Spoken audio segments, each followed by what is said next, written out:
Dari Polri dan dari seluruh Polda selama 1 tahun ya, dengan perolehan dalam arti pengungkapan dan penyitaan seperti yang tadi kita lihat sendiri. Nah, kita dalam hal pemusnahan atau penyitaan ya, itu jangan dinilai dari rupiah, dari barang-barang yang disita itu, tapi dengan dimusnahkannya atau ditangkapnya barang-barang sebanyak itu sudah menyelamatkan sekian, tadi sudah dikatakan 2 kali jumlah penduduk negeri ini gitu ya. Nah, tapi dalam hal ini dengan tidak mengurangi rasa hormat, saya masih tetap berharap supaya tidak hanya kita tangkap pelaku, kemudian kita musnahkan barang buktinya ya, tapi jaringan sindikatnya ya kemana.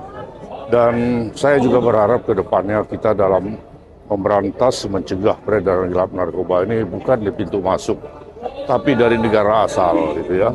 Kalau dari pintu masuk kita kesulitan kita karena kita mempunyai ribuan pintu masuk, yaitu pelabuhan-pelabuhan konvensional ya dan sebagainya. Itu pertama tantangannya keterbatasan jumlah personil kita itu satu.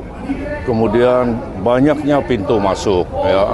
Ditambah lagi modus operandi dari pelaku sindikat ini berubah-ubah ya, dengan tingkat militansi yang sangat tinggi. Itu salah satu tantangan. Nah, yang kedua, kalau kita gagal, ya meskipun ini kita anggap berhasil memberantas sekian banyak, tapi sebetulnya masih banyak yang lolos daripada yang berhasil diungkap ya. Dan pengungkapan ini bukan temuan ya, perlu saya beritahukan pada masyarakat bahwa ini hasil kerja keras melakukan penyelidikan dalam kurun waktu yang panjang ya.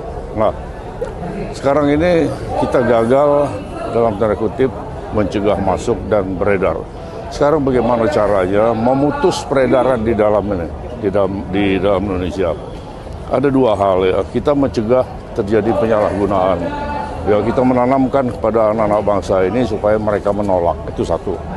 Yang kedua, perlu diketahui bahwa peredaran gelap narkoba di Indonesia ini dikendalikan dari dalam rutan dan lapas. Itu peredaran gelap yang paling pengendaliannya ya, sahabat, pengendaliannya ya.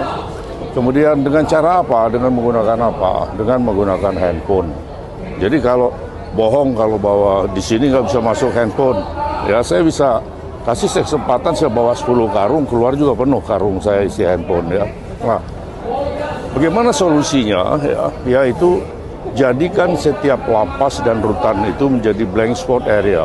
Jadi nggak bisa menggunakan handphone, meskipun bisa bawa tapi tidak bisa menggunakan. Mulai berbagai argumentasi, masyarakat terganggu dan sebagainya, itu masalah teknis, itu aja. Saya memberikan apresiasi yang tinggi karena saya tahu persis tingkat kesulitan mereka ini. Yang nyamar seperti gembel ya, kemudian meninggalkan keluarga, mempertaruhkan nyawa ya. Di awal tadi saya katakan bahwa bukan temuan. Ya, setiap ada membongkar sindikat itu adalah hasil dari kerja keras dalam waktu yang lama. Pengintaian dan sementara anggaran mereka sangat terbatas untuk melakukan itu. Oke. Terima kasih. Oke.